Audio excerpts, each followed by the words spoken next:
یوں رہنما ہمارے علماء ہو کبھی درپیش جو کوئی مسئلہ پوچھ لے حاضر ہوں ہم ان کی بارگاہ۔ الحمدللہ رب العالمین والصلاة والسلام علی خاتم النبیین اما بعد فاعوذ باللہ من الشیطان الرجیم بسم اللہ الرحمن الرحیم الصلاة والسلام علیکہ یا رسول اللہ وعلی آلک واصحابک یا حبیب اللہ الصلاة والسلام علیکہ یا نبی اللہ وعلی آلک واصحابک یا نور اللہ۔ مدنی چینل کے ناظرین، پروگرام دارالفتاء اہل سنت میں آپ کو خوش آمدید کہتے ہیں۔ اللہ پاک ہم سب کو دین متین کے، دین اسلام کے احکامات سیکھ کر سمجھ کر عمل پیرا ہونے کی توفیق عطا فرمائے۔ ہمارے پیارے رسول صلی اللہ علیہ وآلہ وسلم کا فرمان عظمت علی شان ہے، ان اول الناس بی یوم القیامہ اکثرہم علیہ صلاۃ، قیامت کے دن میرے سب سے زیادہ قریب ترین وہ ہوگا جو مجھ پر کثرت سے درود پڑھتا ہوگا۔ صلو علی الحبیب صلی اللہ تعالی علی محمد صلی اللہ علیہ وآلہ وسلم۔ ناظرین کرام، آپ اپنے سوالات ہم تک پہنچا سکتے ہیں، آپ کی کالز شامل کریں گے، نمبر اسکرین پر ملاحظہ فرما رہے ہیں، ایس ایم ایس بھی کر سکتے ہیں۔ ہماری کوشش ہوگی آج کے پروگرام میں جو سوالات موصول ہوں ان کے جوابات آپ تک پہنچائیں۔ آج کے ہمارے اس پروگرام میں شامل ہیں، تشریف فرما ہیں شیخ الحدیث مفتی محمد حسن رضا عطاری صاحب، ان کو خوش آمدید کہتے ہیں۔ کیسے مزاج؟ الحمدللہ رب العالمین، ماشاءاللہ، بہت مبارکباد، دستار فضیلت ماشاءاللہ، الحمدللہ، جس میں اتنے طلباء کرام کی دستار فضیلت اور وہ مناظر مدنی چینل کے ناظرین نے اپنی مدنی چینل کی اسکرین پر ان کو دیکھا، سوشل میڈیا پر، دعوت اسلامی کے مختلف پیجز پر وہ مناظر وہ دیکھے ہیں۔ اللہ تعالیٰ علماء کرام کی اس تعداد میں اور برکتیں عطا فرمائے، اضافہ فرمائے، اور ان کے اساتذہ، جامعۃ المدینہ کی تمام مجالس اور جو بھی اس میں کوششیں کاوشیں کرتے ہیں، اللہ سب کو جزائے خیر عطا فرمائے۔ علم کا فیضان الحمدللہ یہ عام ہو رہا ہے۔ آج کا دن بڑا مبارک دن تھا اس اعتبار سے کہ 22 رجب المرجب حضرت سیدنا امیر معاویہ رضی اللہ تعالیٰ عنہ کا یوم، اور الحمدللہ اہل سنت میں ان کا یوم منایا جاتا ہے۔ فاتحہ نیاز کا بھی انتظام کیا جاتا ہے۔ مدنی چینل سے ناظرین سے بھی کہیں گے آج نہیں کر سکے تو آپ آج رات بھی کر لیں، اور نیاز تو جب بھی کریں گے انشاءاللہ اصالِ ثواب انہیں پہنچ جائے گا۔ ایک سوال ہے بڑا اہم حضرت امیر معاویہ رضی اللہ عنہ کے حوالے سے۔ آپ کا ایک لقب ہے کاتب وحی، آپ کو ان کاتبین وحی میں شمار کیا جاتا ہے۔ ایک اعتراض ہوتا ہے کہ امیر معاویہ رضی اللہ تعالیٰ عنہ جب اسلام لائے تھے تو اس کے بعد تو وحی کا ایسا سلسلہ تھا ہی نہیں، یا اس کے بعد کوئی ایسی آیتیں اتری نہیں ہیں، تو پھر ان کو کاتبین وحی کیسے کہا جاتا ہے؟ اس اعتراض کو آپ کیا کہتے ہیں؟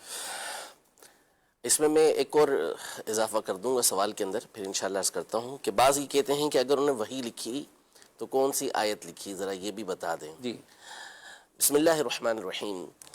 سب سے پہلی چیز تو یہ کہ جب مستند معتبر جو مراجع ہیں، یعنی جو علماء ہیں اور کتب ہیں، ان میں یہ بات واضح طور پر لکھی ہوئی ہے کہ سیدنا امیر معاویہ رضی اللہ تعالیٰ عنہ یہ کاتبین وحی کے اندر شامل ہیں، تو لہذا یہ بات ہمیں کفایت کرتی ہے۔ امام شمس الدین ذہبی رحمۃ اللہ تعالیٰ علیہ اور اس طرح دیگر جو ائمہ ہیں انہوں نے اس بات کی تصریحات کی ہوئی، ان سے قبل پہلے کافی پہلے سے اس بات کی تصریحات موجود ہیں کہ سیدنا امیر معاویہ رضی اللہ تعالیٰ عنہ یہ نبی پاک صلی اللہ تعالیٰ علیہ وسلم کی وحی کو لکھنے والوں میں سے ایک تھے۔ تو پہلی بات تو یہ ہے کہ اصل تو اس بات کو دیکھا جائے گا کہ کیا مصادر میں جس طرح دیگر صحابہ کرام علیہم رضوان کے بارے میں مذکور ہے کہ یہ وحی کو لکھنے والے تھے، اسی طرح سیدنا معاویہ رضی اللہ تعالیٰ عنہ کے بارے میں لکھا ہوا ہے یا نہیں لکھا ہوا؟ تو بالکل لکھا ہوا ہے۔ ٹھیک، 40 کے قریب کاتبین وحی جو ہیں وہ ذکر کیے گئے ہیں، اور بے شمار مصادر کے اندر سیدنا معاویہ رضی اللہ تعالیٰ عنہ کا ذکر بھی ہے، اور اس حوالے سے اہل سنت کا ایک تفصیلی فتویٰ بھی موجود ہے۔ نمبر 1 یہ۔ نمبر 2 یہ کہ آپ کے ایمان لانے کے بعد کوئی وحی نازل نہیں ہوئی، یہ دعویٰ بلا دلیل ہے اور خلاف حقیقت ہے۔ صحیح، کیونکہ آپ کہ ایمان لانے کے بارے میں دو طرح کے قول ہیں. ایک قول یہ ہے کہ آپ فتح مکہ کے دن ایمان لے کر آئے، اور ایک قول یہ ہے کہ آپ اس سے پہلے ہی ایمان لا چکے تھے، لیکن جیسے دیگر بہت سارے صحابہ کرام علیہم رضوان تھے کہ جنہوں نے خوف کی بنیاد پر اپنے ایمان کو پوشیدہ رکھا ہوا تھا، تو اسی طرح انہوں نے بھی اپنے ایمان کو پوشیدہ رکھا ہوا تھا، اور پھر فتح مکہ کے دن انہوں نے اپنے ایمان کو ظاہر کیا. اور ایک قول یہ ہے کہ آپ فتح مکہ کے دن ہی ایمان لے کر آئے تھے. اچھا، فتح مکہ کے دن بھی ایمان لے کر آئے تو اس کے بعد تقریباً 2.5 سال کا عرصہ بنتا ہے، اور 2.5 سال کے عرصے تک نبی پاک صلی اللہ علیہ وسلم پر کوئی وحی نازل ہوئی ہی نہیں، ایسا ہے ہی نہیں. حجت الوداع کا موقع آیا، اس میں مشہور آیت مبارکہ الیوم اکملت لکم، یہ والی آیت مبارکہ نازل ہوئی. پھر اس کے بعد واتقوا یوما ترجعون فیہ الی اللہ ثم توفی کل نفس ما کسبت وہم لا یظلمون، یہ آیت مبارکہ محققین کے مطابق سب سے آخر کے اندر نازل ہوئی ہے. تو آیتوں کا، صورتوں کا جو نزول ہے وہ آخر تک جاری رہا. کچھ عرصہ قبل نبی پاک صلی اللہ تعالیٰ علیہ وسلم کے وصال ظاہری سے قبل یہ سلسلہ، اس میں بھی جبریل امین علیہ السلام آتے رہے، اللہ پاک کی طرف سے پیغامات لاتے رہے ہیں. تو یہ کہنا ہی خلاف باطل بات ہے کہ اس 2.5 سال کے عرصے کے اندر کوئی آیت نازل نہیں ہوئی، کوئی وحی نازل نہیں ہوئی، یعنی گویا کہ وحی کا سلسلہ منقطع ہو گیا، قرآن 2.5 سال پہلے مکمل ہو چکا تھا. حالانکہ ایسا نہیں ہے، قرآن تو نبی پاک صلی اللہ تعالیٰ علیہ وسلم کے وصال ظاہری سے پہلے پہلے تک نازل ہوتا ہی رہا ہے. پھر تیسری بات وہ یہ کہتے ہیں کہ انہوں نے کون سی آیت لکھی. تو پھر ہم یہ سوال الزامی طور پر کرتے ہیں کہ جتنے بھی کاتبین وحی کے نام ہیں، جن میں خلفائے راشدین میں سے بھی بعض شامل ہیں، تو پھر دکھایا جائے کہ ان میں سے کس نے کون سی آیت لکھی ہے. صحیح. تو ایسا نہیں مذکور کہ لکھنے والے بہت سارے تھے، تو ہر ایک کے بارے میں کتب کے اندر یہ لکھا ہوا ہو کہ اس نے یہ والی آیت لکھی اور اس نے یہ والی آیت لکھی، ایسا نہیں. بلکہ لکھنے والے تھے نبی پاک صلی اللہ تعالیٰ علیہ وسلم کسی کو بھی بلاتے کہ وہ آئیں اور آ کے جو قرآن کی آیت نازل ہوئی ہے اس کو لکھیں.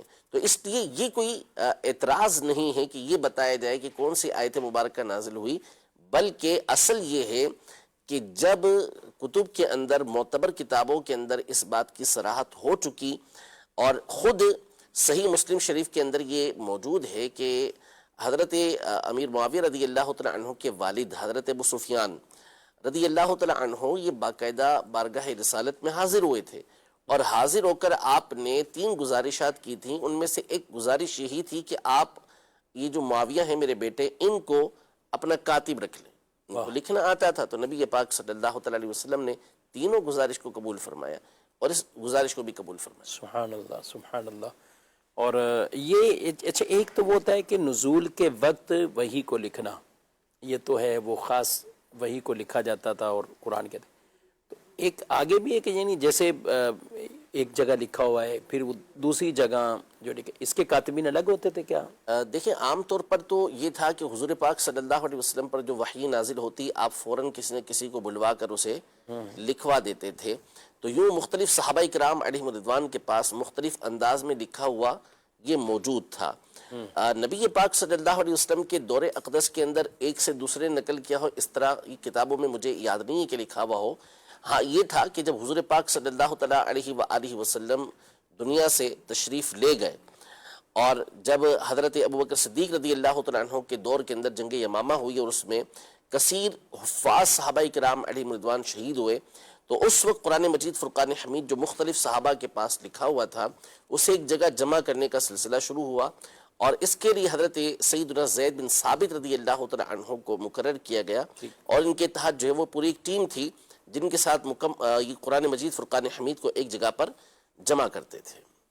صحیح، ماشاءاللہ. تو علماء اہل سنت سے رابطہ ہی رکھنا چاہیے، اور انہی کی تعلیمات اور ان کے رسائل کو تو الحمدللہ مکتبۃ المدینہ سے بالخصوص حضرت امیر معاویہ رضی اللہ تعالیٰ عنہ کے حوالے سے ایسا لٹریچر، رسائل، اور مدنی چینل کی اسکرین پر بھی ان کی شانیں بیان ہوتی ہیں. ہفتہ وار اجتماعات میں بھی الحمدللہ جب ان کی یہ تاریخ آتی ہے تو وہ ان کی سیرت بیان ہوئی، جو گزشتہ جمعرات ہفتہ وار اجتماعات دنیا بھر کے اندر ہوئے ہیں، تو یہ ہمارا ایک صاف ستھرا اور کلیئر عقیدہ ہے کہ نبی پاک صلی اللہ علیہ وسلم کے ہر صحابی، ٹھیک ہے، ان میں مراتب، مقام، شان، افضلیت وہ ہر ایک کی دوسرے کے برابر ہو یہ نہیں، بلکہ یہ شانیں اور افضلیت یہ بھی ڈیٹیل تفصیل سے بیان کر دیا. لیکن جس نے بھی شرف صحابیت پایا ہے تو یہ جنتی ہیں. اور یہ نبی پاک صلی اللہ علیہ وسلم نے جو عمومی فضائل صحابہ کے بیان کیے ان میں بھی آتے ہیں، اور پھر کئی صحابہ جن کے لیے خصوصیات بھی بیان کی. تو حضرت امیر معاویہ رضی اللہ تعالیٰ عنہ بھی ان میں سے کہ جن کے لیے الگ سے دعائیں بھی فرمائی، جن کے الگ سے فضائل بھی گویا کہ یہ بیان ہوئے. چلیں یہ ذکر ہوا ہے تو یہاں ایک یہ بھی اعتراض ہوتا ہے کہ ان کی شان میں کوئی روایت ہے ہی نہیں، ان کی شان میں کوئی حدیث ہی نہیں ہے. کیا کہتے ہیں؟ اگر تسلیم کر بھی لیا جائے اس بات کو تو شرف صحابیت کافی ہے. واہ. جب ان کا صحابی ہونا ثابت ہو گیا تو جو صحابہ کے لیے فضائل ہیں وہ ظاہر ان کو بھی حاصل ہوں گے. اور بکثرت صحابہ کرام علیہم الرضوان ہیں کہ جن کے نام ہمیں معلوم ہیں، جن کے نسب ہمیں معلوم ہے، لیکن ان کی فضیلت میں کوئی حدیث نہیں آئی. تو کیا اس کا مطلب یہ ہوگا کہ ان کو صحابیت کی جو فضیلت ہے، جو شرف ہے، وہ حاصل نہ ہوا؟ تو ایسا ہرگز نہیں ہے. اور جہاں تک رہا کہ ان کی فضیلت کے اندر کوئی حدیث موجود ہے یا نہیں ہے، تو بڑی ڈیٹیل کے ساتھ ہمارے علماء اس موضوع پر گفتگو کر چکے ہیں کہ سیدنا امیر معاویہ رضی اللہ تعالی عنہ کی شان میں حسن درجے کی کئی حدیثیں موجود ہیں، جس میں نبی پاک صلی اللہ تعالیٰ علیہ وآلہ وسلم کی دعائیں شامل ہیں. ماشاءاللہ. آپ علیہ السلام نے ان کے لیے دعائیں کی. محدثین کرام نے حضور پاک صلی اللہ علیہ وسلم کے پیچھے بیٹھنے والے جو افراد ہیں خوش نصیب کہ جنہوں نے حضور پاک صلی اللہ علیہ وسلم کے پیچھے سواری پر سواری کی، یعنی آپ علیہ السلام گھوڑے پر تشریف فرما ہیں، اونٹ پہ تشریف فرما ہیں، یا اس دور میں جو دراز گوش خچر استعمال ہوتا تھا تو اس میں آپ تشریف فرما ہیں، تو پیچھے کسی نہ کسی کو آپ علیہ السلام نے شرف بخشا کہ وہ بیٹھے ہیں. تو جیسے سیدنا ابو بکر صدیق رضی اللہ تعالیٰ عنہ ہیں، سیدنا ابو ہریرہ رضی اللہ تعالیٰ عنہ ہیں، سیدنا معاذ بن جبل رضی اللہ تعالیٰ عنہ ہیں. اس طرح تقریباً کوئی 38 سے 39 کے قریب صحابہ کرام علیہم رضوان کے نام علماء نے جمع کی ہیں مختلف احادیث کی روشنی میں. اور حافظ ابن مندہ رحمۃ اللہ تعالیٰ علیہ نے تو پورا ایک رسالہ ماشاءاللہ مکمل ایک رسالہ جو ہے خاص اس موضوع پر آپ نے تحریر فرمایا کہ من اردف النبی صلی اللہ علیہ وسلم، واہ. کہ کون کون ایسا ہے کہ جس نے حضور پاک صلی اللہ علیہ وسلم کے پیچھے سواری کی ہے. اس کو ردیف کہیں گے. جی ردیف کہتے ہیں اس کو، ردیف عربی زبان میں ردیف کہتے ہیں. حافظ محمد بن یوسف صالح شامی رحمۃ اللہ تعالی جو علامہ سیوطی رحمۃ اللہ تعالی کے شاگرد ہیں، انہوں نے سبل الہدی والرشاد میں ایک نظم نقل کی ہے، قصیدہ نقل کیا ہے کہ جن میں ان صحابہ کا ذکر ہے کہ جو نبی پاک صلی اللہ علیہ وسلم کے پیچھے سواری پر بیٹھے. تو ایسے کئی صحابہ ہیں، ان میں سے ایک ہستی سیدنا امیر معاویہ رضی اللہ تعالیٰ عنہ کی ہے. امام بخاری نے اپنی کتاب التاریخ الکبیر میں سند حسن کے ساتھ یہ روایت نقل کی ہے کہ سیدنا معاویہ رضی اللہ تعالیٰ عنہ حضور کریم صلی اللہ تعالیٰ علیہ وآلہ وسلم کے پیچھے سواری پر بیٹھے ہوئے تھے. واہ. تو حضور پاک صلی اللہ علیہ وسلم نے ارشاد فرمایا کہ اے معاویہ تمہارے جسم کا کون سا حصہ مجھ سے ٹچ ہو رہا ہے؟ تو انہوں نے عرض کی کہ میرا پیٹ ٹچ ہو رہا ہے. حضور پاک صلی اللہ علیہ وسلم نے اللہ کی بارگاہ میں دعا کی کہ اے اللہ اس کو یعنی معاویہ کو علم اور حلم سے بھر دے، علم کمال اور حلم سے بھر دے. حضور پاک صلی اللہ علیہ وسلم دعا فرمائے، رکاوٹ کیا ہو سکتی ہے؟ اور یہاں کوئی رکاوٹ کی صورت ہی نہیں ہے. اللہ پاک نے دعا بھی قبول فرمائی. ایک تو فضیلت حاصل ہوئی کہ حضور پاک صلی اللہ علیہ وسلم نام لے کر دعا کر رہے ہیں، یعنی یہ ایک جدا گانا فضیلت ہے سیدنا معاویہ رضی اللہ تعالیٰ عنہ کی کہ حضور پاک صلی اللہ علیہ وسلم ساری امت کے لیے دعا کرتے تھے، لیکن وہ ہستیاں کہ جن کا نام لے لے کر نبی پاک صلی اللہ علیہ وسلم دعا کی ہوں، ان میں سے ایک ہستی حضرت معاویہ رضی اللہ تعالیٰ عنہ کی ہے. تو حضور پاک صلی اللہ علیہ وسلم نے دعا دی اور پھر دعا قبول ہوئی. آپ مجتہدین صحابہ میں شمار ہوتے ہیں، جس کی گواہی جو ہے وہ خود سیدنا عبداللہ ابن عباس رضی اللہ تعالیٰ عنہما نے دی، اور بخاری شریف کے اندر اس کا تذکرہ موجود ہے. اور حلم تو ایسا تھا کہ آپ کے بارے میں خود صحابہ کرام علیہم رضوان یہ بیان کرتے تھے کہ ہم نے ان سے بڑھ کر بردبار حلم والا بندہ نہیں دیکھا، برداشت درگزر کرنے والا بندہ نہیں دیکھا. اتنا زیادہ اللہ پاک نے آپ کو یہ حلم عطا فرمایا تھا، اور ظاہر ہے کہ یہ نبی پاک صلی اللہ تعالیٰ علیہ وآلہ وسلم کی دعا تھی. اسی طرح مسند احمد میں اور امام احمد بن حنبل نے اپنی دوسری کتاب فضائل الصحابہ میں یہ حدیث پاک نقل کی ہے کہ نبی پاک صلی اللہ علیہ وسلم نے دعا دی، اللہم علمہ الکتاب وقہ العذاب والحساب. اے اللہ علم الکتاب والحساب. اللہم علمہ الکتاب والحساب وقہ العذاب. اے اللہ ان کو کتاب اور حساب کا علم عطا فرما اور ان کو عذاب سے محفوظ فرما. واہ دعا ہے. کیا بات. جامع ترمذی کی یہ حدیث مبارکہ حسن درجے کی حدیث ہے، خود امام ترمذی نے اس کو حسن فرمایا. اور ویسے بھی جو شرف صحابیت والے ہیں ان کے لیے کہا ہے کہ ان کو آگ نہیں چھوئے گی. قرآن پاک میں بھی قل وعد اللہ الحسنى حسنہ ان الذين سبقت لهم من الحسنى اولئك عنها مبعدون لا يسمعون حسيسها. کہ جن کے لیے حسنہ مقرر ہو گئی، یعنی جنت مقرر ہو گئی، ان کو اس جہنم سے بہت دور رکھا جائے گا اور یہ اس کی بھنک بھی نہیں سنیں گے، اللہ. آہٹ بھی نہیں سنیں گے اس کی. اور فرمایا وَكُلًّا وَعَدَ اللَّهُ الْحُسْنَى.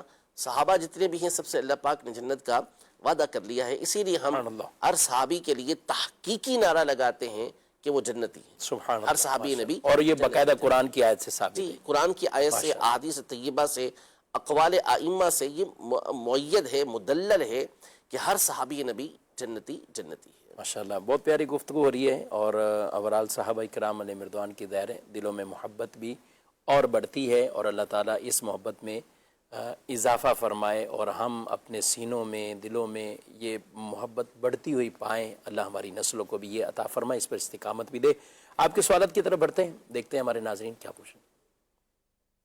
مفتی صاحب سے میرا سوال ہے کہ ناخن کس دن کاٹنا چاہیے؟ جی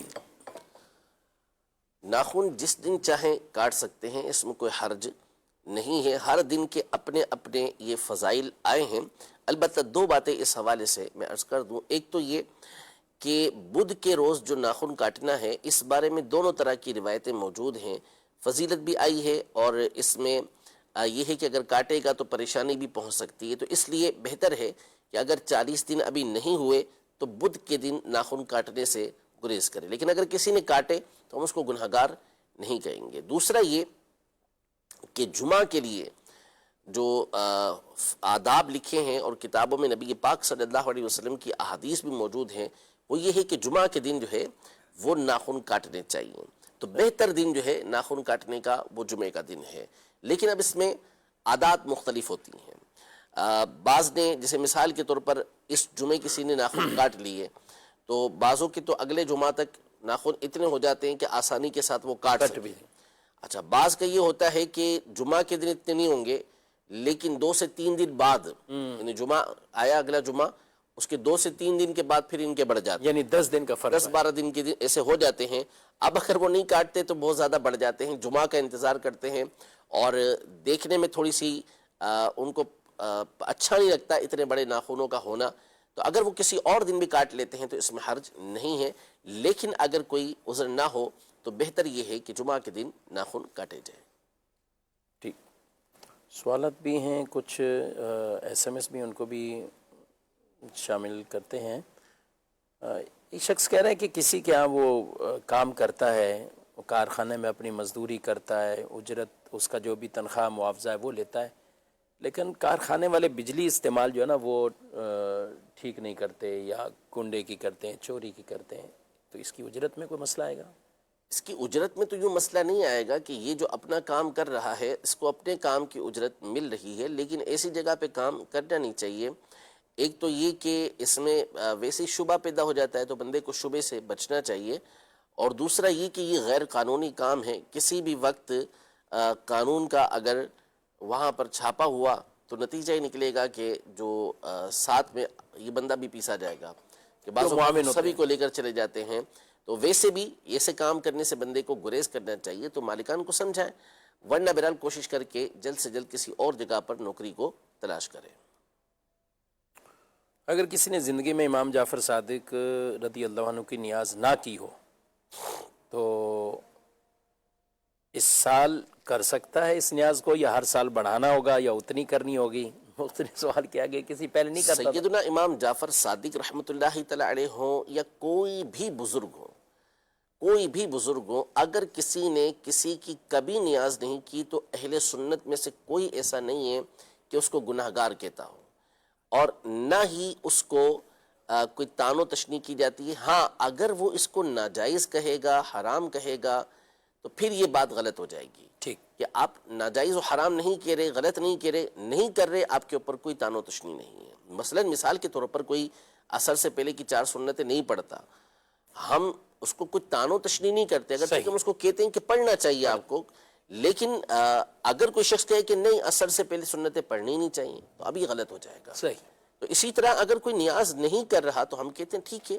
آپ نہیں کر رہے، یہ آپ کی اپنی مرضی ہے، ہم آپ کو گناہ گار نہیں کہیں گے۔ ہاں فضیلت سے آپ محروم ہیں، وہ ایک الگ بات ہے، لیکن اگر آپ غلط کہتے ہیں تو پھر آپ غلط ہیں۔ نمبر 1 یہ۔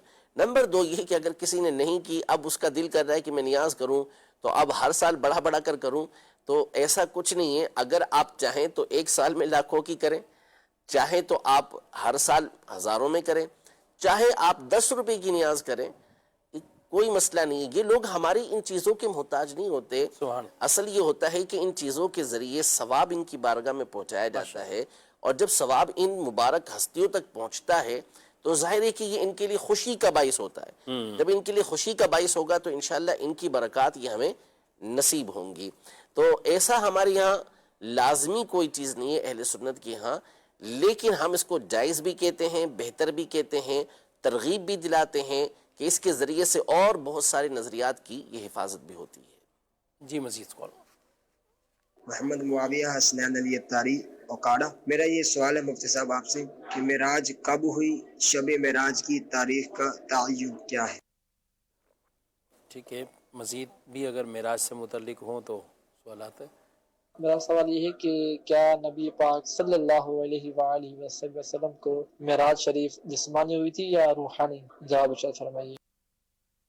ٹھیک ہے، اس طرح کے تقریباً سوالات معراج کے موقع پر عموماً آتے ہی ہیں۔ کب ہوئی تھی، تاریخ کیا مفتی صاحب تھی؟ یہ بتائیے جی یہ بتائیے نبی کریم کا سفر معراج کتنے عرصے میں مکمل ہوا، اور کیا اس وقت کو نبی پاک کی عمر مبارک میں شمار کیا جاتا ہے؟ ٹھیک ہے، کیا کہتے ہیں، کب ہوئی، کیا ہے تاریخ کا کب تعین؟ ہوئی؟ کم از کم اتنا ہے کہ ہوئی تو ہے، ہاں تو جب ہوئی ہے تو بس اس پہ بندے کو فخر کر لینا چاہیے۔ نمبر 1 یہ۔ نمبر 2 یہ کہ دیکھیں ہم پہلے بھی گفتگو اس موضوع پہ کر چکے ہیں کہ جو اس طرح کے واقعات ہوتے ہیں ان میں بکثرت تاریخ کا اختلاف ہوتا ہے۔ بعض اوقات تو بڑی بڑی ہستیوں کے بارے میں تاریخ ولادت اور تاریخ وفات جو ہوتی ہے اس میں بھی اختلاف ہوتا ہے۔ تو اب وہاں پہ جو اصول اور ضوابط ہوتے ہیں، قواعد ہوتے ہیں، وہ یہ ہوتے ہیں کہ یہ دیکھا جاتا ہے کہ جمہور محدثین، جمہور علماء یہ کس طرف ہیں، اور دوسرا یہ کہ امت کا عمل کس پر ہے۔ تو جیسے مثال کے طور پہ نبی پاک صلی اللہ تعالیٰ علیہ وسلم کی جو تاریخ ولادت اور دنیا سے رخصت ہونے کی تاریخ ہے اس کے بارے میں اختلاف ہے، لیکن علماء نے یہی لکھا، اعلیٰ حضرت نے اسی کی تحقیق فرمائی کہ جمہور علماء کا جو موقف ہے وہ یہی ہے کہ 12 تاریخ کو ولادت ہوئی، ٹھیک ہے، اور یہی امت کا عمل ہے کہ اسی تاریخ کو نبی پاک صلی اللہ تعالیٰ علیہ وسلم کی ولادت کا دن مناتی ہے۔ تو یوں ہی جو شب معراج ہے، امت کا جو عمل ہے ساری دنیا کے اندر وہ یہی ہے کہ 27 تاریخ کو کرتی ہے۔ تو جب ایک امت کا عمل چل رہا ہے، اور یہ بات تو ثابت شدہ ہے کہ نبی پاک صلی اللہ علیہ وسلم کو معراج ہوئی ہے اور امت اس پر چلتی ہوئی آ رہی، تو اب خامہ خامہ اس تاریخ سے لوگوں کو نکالنا، جبکہ دلائل بھی موجود ہیں، علماء نے تصریحات بھی اس کی ہوئی ہیں، تو پھر اس کے اوپر اعتراضات کرنا اور پھر لوگوں کو پریشان کرنا، یہ صرف اور صرف تشویش میں ڈالنے والی بات ہوتی ہے، فتنہ انگیزی والی بات ہوتی ہے۔ مسئلہ یہ نہیں ہے کہ تاریخ کون سی ہے، مسئلہ یہ ہے کہ آپ شب معراج مناتے کیوں ہیں۔ اب بتا دیں، اگر آپ کے نزدیک 27 تاریخ دلائل کے ساتھ ثابت ہو جاتی ہے تو کیا آپ اس بات کو تسلیم کریں گے کہ اس دن جو ہے وہ شب معراج منانا یہ بالکل ٹھیک ہو جائے گا؟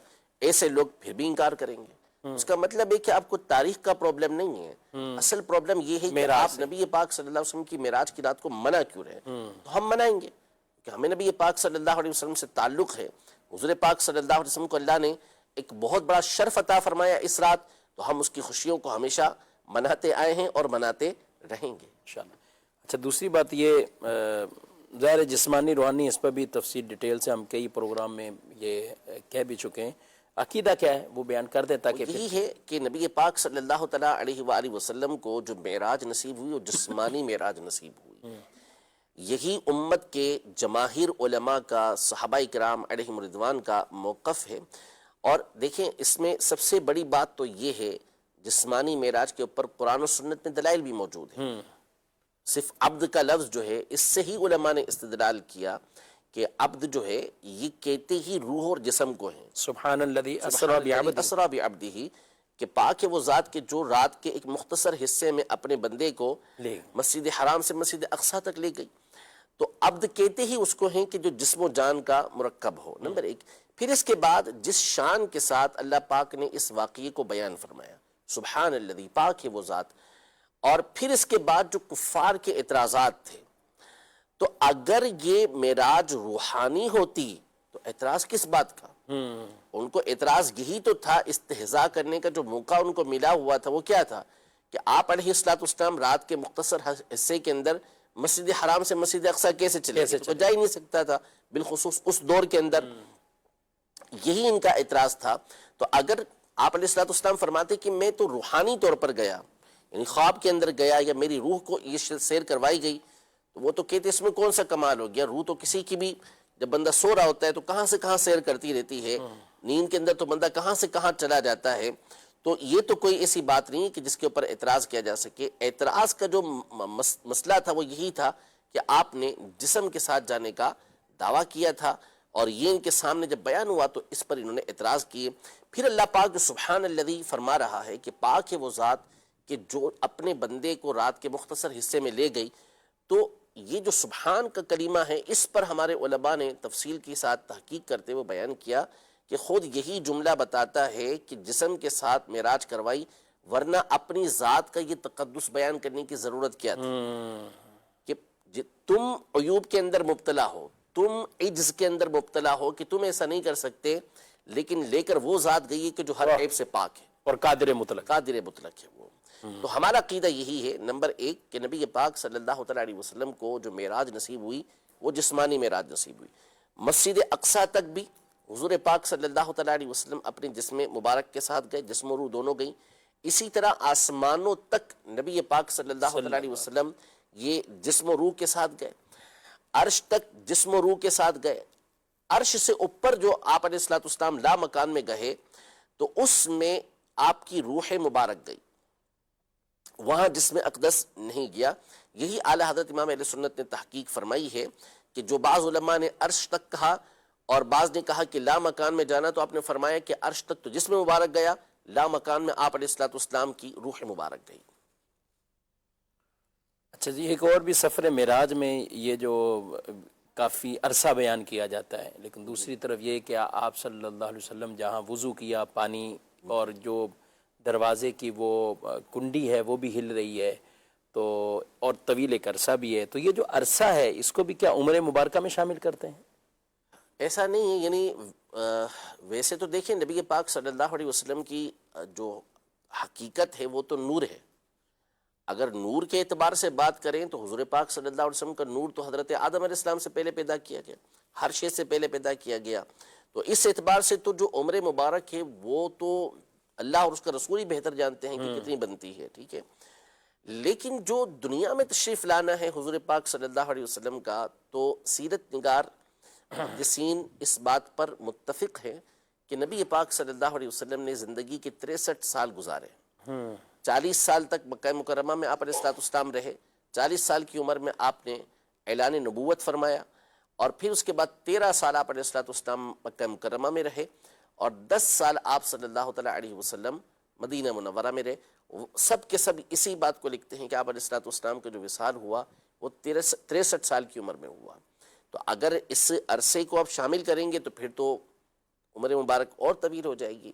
تو یوں آپ روحانی اعتبار سے کہہ سکتے ہیں کہ وہ جس میں وہ آپ علیہ السلام کی جو عمر مبارک ہے اس کے اندر شامل کر دیا گیا، لیکن حقیقت جو آپ نے دنیا کے اندر ظاہری جسم کے ساتھ زندگی گزاری ہے وہ 63 سال کی زندگی ہے. ماشاء اللہ. جی مزید سوال. میرا سوال ہے کیا بیوی کو نوالہ کھلانے پر بھی ثواب ملتا ہے؟ بیوی کو نوالا کھلانے کا. بیوی کو نوالا کھلانے کا. جی سبحان اللہ. جی یہ تو صحیح حدیث مبارکہ بخاری شریف کے اندر موجود ہے. حضور پاک صلی اللہ تعالیٰ علیہ وسلم نے نیت کی اہمیت جہاں بیان فرمائی تو وہاں آپ علیہ الصلوۃ والسلام نے ارشاد فرمایا کہ حتی تجعل فی فم امرأتک، کہ اس لقمے پر بھی تجھے ثواب ملے گا کہ جو تو اپنی اہلیہ کے منہ کے اندر رکھے. یعنی ویسے عمومی طور پر یہ بندہ خواہش کی بنیاد پر رکھتا ہے، لیکن اگر آپ خواہش کے ساتھ یہ نیت کر لیتے ہیں کہ اس سے اس اللہ کی بندی کا دل خوش ہوگا، اور اللہ کے بندوں کو خوش کرنا اللہ تبارک و تعالیٰ کی رضا کے لیے ہو تو یہ اللہ کو پسند ہے، تو آپ نے اس نیت کے ساتھ رکھا تو اس پر بھی اللہ پاک آپ کو ثواب عطا فرمائے گا. تو اچھی نیت ہوگی تو اس پر اللہ پاک کی طرف سے آپ کو ثواب ملے گا. ماشاءاللہ. نبی پاک صلی اللہ علیہ وسلم نے جبریل امین کو اپنی اصلی حالت میں دیکھا، کتنی بار دیکھا، کیا کہتے ہیں اس کا؟ جبریل امین کو تو حضور پاک صلی اللہ علیہ وسلم نے 2 مرتبہ ان کے اصلی حالت کے اندر دیکھا، ٹھیک ہے، لیکن جبریل نے حضور صلی اللہ علیہ وسلم کو حقیقت میں دیکھا یا نہیں دیکھا یہ اللہ اور اس کا رسول ہی بہتر جانتا ہے. حضور کی حقیقت ہے وہ صرف اللہ پاک جانتا ہے. باقی جبریل امین علیہ الصلوۃ والسلام کو یہ سعادت ملی کہ حضور کریم صلی اللہ تعالیٰ علیہ وسلم نے 2 مرتبہ انہیں دیکھا، اور جبریل امین کو ان کی اصلی حالت پر دیکھنا یہ آسان کام نہیں تھا. روایتیں موجود ہیں کہ سیدنا حمزہ رضی اللہ تعالیٰ عنہ جیسا جو یعنی بہادر جس کی داستانیں ہیں اور جن کے مقام و مرتبے ہیں، وہ بھی جبریل امین کو دیکھ کر غش کھا گئے تھے. صرف ان کے قدم دیکھے تھے. یعنی ان کو جو اللہ پاک نے پیدا کیا ہے وہ ہم اس عالم کے اندر تصور بھی نہیں کر سکتے. اللہ اکبر. اگر ملائکہ کا جو عالم ہے، اگر علامہ سیوطی رحمۃ اللہ تعالی کی کتاب الحبائق فی اخبار الملائک اسے بندہ پڑھے تو اس کی عقل حیران رہ جائے گی. صحیح حدیثیں اس حوالے سے موجود ہیں کہ کیسے کیسے فرشتے اللہ پاک نے پیدا فرمائے ہیں. تو جبریل علیہ الصلوۃ والسلام یہ ایک مرتبہ سدرۃ المنتہا کے پاس اور دوسرا دنیا کے اندر نبی پاک صلی اللہ علیہ وسلم کے سامنے اپنی اصلی صورت کے اندر ظاہر ہوئے. ماشاءاللہ ماشاءاللہ. اچھا آپ نے کہا کہ جبریل نے نبی پاک صلی اللہ علیہ وسلم کو دیکھا اپنی اصلی حالت کیفیت میں، تو جبریل امین علیہ الصلوۃ والسلام کو نبی پاک صلی اللہ علیہ وسلم نے دیکھا. وہ تو دیکھا. صحیح ہے. اچھا جبریل نے حضور علیہ الصلوۃ والسلام کو کتنی بار دیکھا؟ وہ تو پھر اس پر تو علامہ قسطلانی رحمۃ اللہ تعالیٰ علیہ، امام زرقانی رحمۃ اللہ تعالیٰ علیہ، ابن عادل رحمۃ اللہ تعالیٰ علیہ اور علماء نے اس پر بڑا ذوق والا کلام لکھا ہوا ہے کہ 24,000 مرتبہ حضور پاک صلی اللہ علیہ وسلم کی بارگاہ میں جبریل امین علیہ الصلوۃ والسلام یہ حاضر ہوئے. اور 24,000 مرتبہ میں نے تو یہ تو کتابوں میں لکھا ہے، لیکن پھر جب ہم غور کرتے ہیں اس کے اوپر تو یہ بات سامنے آتی ہے کہ جبریل امین علیہ الصلوۃ والسلام کا جو آنا ہے وہ عمومی طور پر حضور علیہ الصلوۃ والسلام کے پاس اعلان نبوت کے بعد آنا ہے. 23 سال کا عرصہ. 23 سال کا عرصہ. اور اس میں بھی یہ ہوا کہ بعض اوقات کئی دن تک جبریل امین حاضر خدمت نہ ہوئے. تو قرآن مجید فرقان حمید میں سورہ مریم میں اللہ پاک نے فرمایا کہ وَمَا نَتَنَزَّلُ إِلَّا بِأَمْرِ رَبِّكَ. یہ جبریل امین کے قول ہے کہ انہوں نے حضور پاک صلی اللہ علیہ وسلم کی بارگاہ میں یہ عرض کی کہ ہم آپ کی بارگاہ میں آپ کے رب کے حکم سے آتے ہیں. یہ اس وقت نازل ہوئی جب جبریل امین علیہ الصلوۃ والسلام کچھ وقت کے لیے آ نہ سکے. تو آپ علیہ الصلوۃ والسلام نے ان سے فرمایا کہ اے جبریل آپ جلدی ہمارے پاس کیوں نہیں آتے، ہم آپ سے ملاقات کا اشتیاق رکھتے ہیں. تو انہوں نے عرض کی کہ جتنا آپ ہم سے ملنے کا اشتیاق رکھتے ہیں اس سے زیادہ ہم آپ سے ملاقات کا شوق رکھتے ہیں. لیکن وما نتنزل الا بامر ربک، ہم آتے آپ کی بارگاہ میں آپ کے رب کے حکم سے ہیں. تو 23 سال کو آپ لے جائیں 24,000 میں، تو اس کا سیدھا مطلب یہ ہوگا کہ ہر سال نبی پاک صلی اللہ علیہ وسلم کی بارگاہ میں 1,000 سے زیادہ آئے. اور 1,000 کا مطلب یہ ہوا کہ دن میں 3 مرتبہ یا اس سے زیادہ نبی پاک صلی اللہ علیہ وسلم کی بارگاہ میں حاضر ہوتے تھے. اسی لیے مولانا حسن رضا خان رحمۃ اللہ تعالی علیہ نے فرمایا کہ بے لقائے یار ان کو چین آ جاتا اگر بار بار آتے نہ یوں جبریل سدرا چھوڑ کر. سبحان اللہ. تو جبریل امین علیہ الصلوۃ والسلام حضور کی بارگاہ میں تو بہت مرتبہ حاضر ہوئے، لیکن حضور کی حقیقت کو صرف ان کا رب جانتا ہے۔ اللہ سبحان اللہ۔ اچھا یہ ہم نزول وحی کے بعد کی 23 سال کا ہے، لیکن اس سے پہلے بھی اگر ہم دیکھیں کہ مختلف واقعات روایات میں نبی پاک علیہ السلام کی ولادت ہے، بچپن ہے، شق صدر کے جو واقعات ہیں، تو یہ اور بھی ہیں کہ کب کب جبریل امین آپ صلی اللہ علیہ وسلم کے پاس اس وقت بھی حاضر ہوتے ہیں۔ جی لیکن قلیل تھا نا، وہ قلیل، بہت قلیل تھا، لیکن ان کا تو بار بار آنا یہ پھر اس کے بعد تھا، یعنی وحی کے لانے کے لیے۔ اور قرآن پاک کی آیات یعنی 6000 اور اس سے تعداد اوپر، اگرچہ اس میں مختلف اقوال، تو لیکن 24000 پھر بھی فکر بہت بڑا ہے یہ جبریل امین کا بارگاہ رسالت میں آنا۔ ذکر معراج بھی کیجئے دعوت اسلامی کے، الحمدللہ عظیم الشان محفل اجتماع معراج کے طور پر، اس میں بھی آپ عالمی مدنی مرکز میں شرکت بھی فرمائیں، اور نبی پاک صلی اللہ علیہ وسلم کے معراج کے معجزے کو، ذکر معراج کو، سفر معراج کو، واقعہ معراج کو کثرت سے آپ مطالعہ بھی کریں، اور علماء اہل سنت کے بیانات، بالخصوص مدنی چینل کی اسکرین پر ایسے کئی سلسلے وہ نشر کیے جا رہے ہیں، اور پھر جیسے جیسے دن قریب آئیں گے مزید پروگرام شروع ہوں گے۔ اللہ پاک ہم سب کو اس مبارک ذکر کی برکتیں عطا فرمائے، دین متین کے عقائد اور اعمال درست طریقے سے ہم سب کو سیکھ کر سمجھ کر ان پر عمل پیرا ہونے کی سعادتیں بھی عطا فرمائے، اور عقیدہ اہل سنت پر ہمیں استقامت عطا فرمائے، آمین بجاہ النبی الامین صلی اللہ علیہ وسلم۔ ہادی و رہنما ہمارے علماء، ہو کبھی درپیش جو کوئی مسئلہ، پوچھ لیں حاضر ہوں ہم ان کی بارگاہ، جو دور ہے ان کو